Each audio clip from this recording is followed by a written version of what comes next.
여러분 안녕하십니까? 그전 방송에서도 말씀을 해드렸습니다만 얼마 전에 전과사범 이재명이가 한미 팩트시트를 발표했지요. 이재명의 말에 따르면 이번 한미 팩트시트는 한국 정부와 미국 정부가 서로 우호적으로 두 국가가 윈윈 하는 방향으로 잘된 것이다 라고 발표했지요. 그러나 완전히 정반대 아닙니까? 트럼프 대통령은 이재명을 잡으려는 핵심 올가미를 이재명에게 걸었다라는 게 미국발 소식이지요. 지금 한국 큰일 나게 생겼습니다. 중국 기업 한국에 물 밀듯 진입. 드디어 미국의 트럼프 한국에 추가 관세 칼 들었다. 정성산TV 좋아요, 구독, 알림은 큰 힘이 되겠습니다. 미국 트럼프 한국에 추가 관세 칼 빼들었다. 트럼프 행정부의 한국 디지털 규제법 경고. 트럼프 행정부는 한국의 이재명 정부의 디지털 규제법 도입 시 보복 조치를 취할 수 있다는 입장을 공식적으로 밝혔습니다. 폴리티코 보도에 따르면 제이슨 미국 무역 대표를 비롯한 당국자들이 한국의 디지털 규제 합의 미이행 시 무역법 제301조 조사를 개시할 수 있다고 반복적으로 공개 경고했습니다. 무역법 제301조는 미국의 무역을 제한하는 외국 정부의 부당한 정책에 대응할 권한을 행정부에 부여하는 법안입니다. 이는 미국 기술 기업인 애플, 메타, 구글 등을 차별하는 한국의 규제가 중국 기업에 대한 규제와 불균형을 초래할 수 있다는 우려에서 비롯됩니다.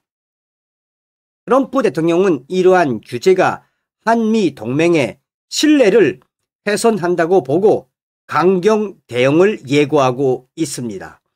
이재명의 7월 말 미국 방문 당시 합의문이 도출되지 않은 배경에도 이 문제가 자리 잡고 있습니다. 트럼프 대통령이 이재명을 별도로 만나 디지털 규제법 포기 여부를 확인했으나 명확한 확답을 얻지 못해 불만을 표출한 것으로 알려져 있습니다. 결과적으로 일본과의 합의는 성사되었으나 한국만 지연된 상황입니다. 최근 한미 팩트 시트에서도 디지털 규제법 시행 유예를 명시했음에도 이재명 정부의 모호한 태도가 지속되자 트럼프 대통령 측은 추가 관세 부과 검토에 칼을 빼든 것입니다. 이는 단순 무역 분쟁을 넘어 안보와 패권 경쟁으로 확대될 가능성을 시사하고 있습니다. 무역법 제301조의 위력과 중국 사례. 무역법 제301조는 미국의 무역 장벽에 대응하는 강력한 도구로 중국의 선박에 추가 관세를 부과한 사례가 대표적입니다. 중국의 불공정 무역 관행에 대한 보복으로 적용된 이 조치는 특정 산업을 타깃으로 하여 국가 전체를 압박하는 충격적인 효과를 발휘합니다. 한국의 디지털 규제법이 미국 빅테크 기업을 차별한다면 유사한 조치가 불가피하다는 공개 경고입니다. 좌파 진영의 요구로 추진된 이 법안은 미국 기업 규제를 강조하나 중국 기업에 대한 규제는 미미합니다. 이는 한미 무역 협상의 핵심 쟁점으로 부상하고 있으며 트럼프 행정부의 단호한 입장을 반영합니다. 이재명 정부는 팩트시트의 약속에도 불구하고 공정합법으로 명칭을 변경하며 추진 의지를 보였으나 이는 미국의 즉각적인 반발을 초래했습니다. 지난 18일 이재명의 발언 직후 현지 시간 19일 미국 측 공개 경고가 이어진 타이밍은 한국 정부의 발언을 실시간 모니터링하고 있음을 드러냅니다. 한미 대사와 무역 당국자들의 보고 체계가 신속하게 작동하고 있으며 말 바꾸기에 대한 카운터가 즉시 이루어지고 있습니다. 이는 한국의 무역 정책이 미국의 전략적 이익과 충돌할 경우 심각한 후폭풍을 초래할 수 있음을 경고하는 것입니다. 한마디로 중국 기업들이 물밀듯이 들어오고 있는 지금 이재명 정부와 한국은 큰일 나게 생겼음을 암시하는 것입니다. 미국의 경고는 단순 기업 보호를 넘어 미중 패권 경쟁의 일환입니다. 전 세계가 미국 AI 기술을 수용하게 될지 또한 수용할지 아니면 중국 AI를 선택하게 될지 그것을 결정짓는 매우 중요한 사안입니다. 엔비디아 칩 수출 제한처럼 미국은 동맹국들의 기술 우위를 강화하며 중국을 견제하고 있습니다. 유럽은 최근 AI 규제를 완화하며 미국 빅테크에 무릎을 꿇었고 사우디아라비아도 1조 달러 투자를 통해 미국과 AI 협력을 확대하고 있습니다. 한국의 디지털 규제법은 이러한 흐름에 역행하며 트럼프 대통령으로부터 동맹국인가 아닌가에 대한 시험대에 올랐습니다. 이재명 정부는 AI 정책을 장려하고 있으며 확대하고 있습니다.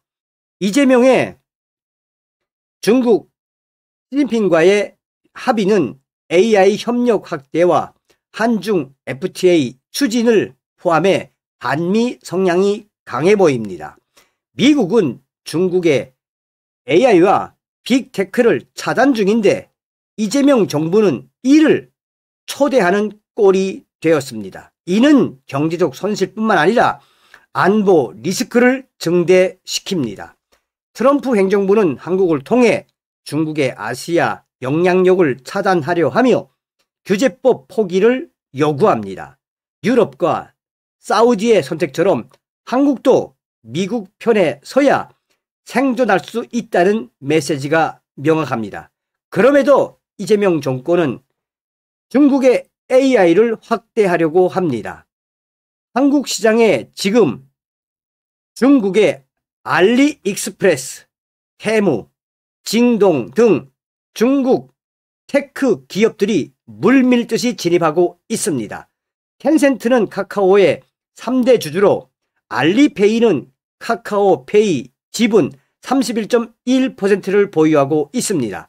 미국은 텐센트를 군사 기업으로 지정해 블랙리스트에 올렸으나 한국에서는 게임, 금융, 언론 분야에 깊숙이 침투했습니다. JTBC에 1천억 원 투자한 텐센트의 움직임은 중국 자본이 한국 미디어에 영향력을 미치고 있음을 시사하고 있습니다. 이는 중국과의 경제 의존을 넘어 안보와 정치 영역을 중국에게 확대하겠다는 이재명 정부의 의지로 미국은 재해석하고 있습니다. 카카오톡의 중국 직접 접근 허용과 딥시크 AI 탑재 BYD 전기차 유입은 감시 인프라 구축의 위험을 높이게 됩니다. BYD의 매출 급증과 딥시크의 신의 눈 프로젝트는 도로 감시를 전부 가능케 합니다. 친환경 정책으로 전기차 보급이 확대되면 중국의 감시 네트워크가 강화될 수 있습니다. 미국은 이를 스파이 활동으로 간주하며 이스라엘, 영국처럼 중국 전기차를 배제합니다. 한국의 선택은 국민 감시 여부를 결정짓는 중대한 사안입니다.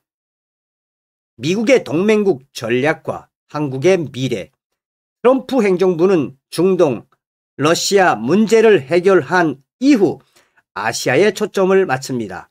사우디아라비아는 AI 칩 공급 대가로 미국에 1조 달러를 투자하며 동맹을 강화했습니다. 이는 석유 시대의 관계를 AI로 업그레이드한 것으로 젊은 인구 구조를 활용한 사우디의 동맹 전략입니다. 일본은 조선, 철강 산업 부흥을 위해 이미 미국과 협력하고 있고 유럽은 규제 완화로 미국을 따르고 있습니다. 한국의 이재명 정부만 중국의 눈치를 보며 고립될 위험이 매우 커졌습니다. 한마디로 한국 경제에 미칠 영향은 어마어마하다라는 뜻입니다. 국회의원들의 중국 방문과 윤 대통령 탄핵 배후 의혹은 친중 세력들의 개입을 암시합니다.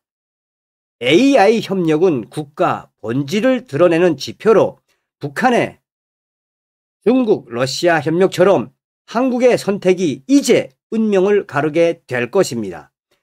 트럼프 대통령의 이러한 초강수 압박은 삼성, SK 하이닉스 같은 기업을 통해서도 더 강화될 전망입니다. 이재명 정부가 규제법을 포기하지 않으면 미국의 무역법 제301조 발동과 동맹의 균열이 불가피합니다. 한편 한국은 미국 편에 서야 AI 패권과 안보를 지킬 수 있습니다. 이재명 정부가 계속해서 AI 관련 사항, 특히나 중국 기업들이 물밀듯이 한국에 들어오게 하는 이 여러 환경을 계속해서 열어두고 친중 정책을 확대한다면 이재명의 운명은 빨라질 수밖에 없습니다. 트럼프 대통령이 빼든 칼은 바로 이재명 정권에 대한 추락, 재고, 나아가 교체를 의미하기 때문입니다. 라고 전하고 있습니다. 제가 이상하게 이렇게 중요한 소식들을 여러분들에게 알려드리면 희한하게 시청률이 안 나오더라고요. 다음 시간에 뵙겠습니다. 멸공.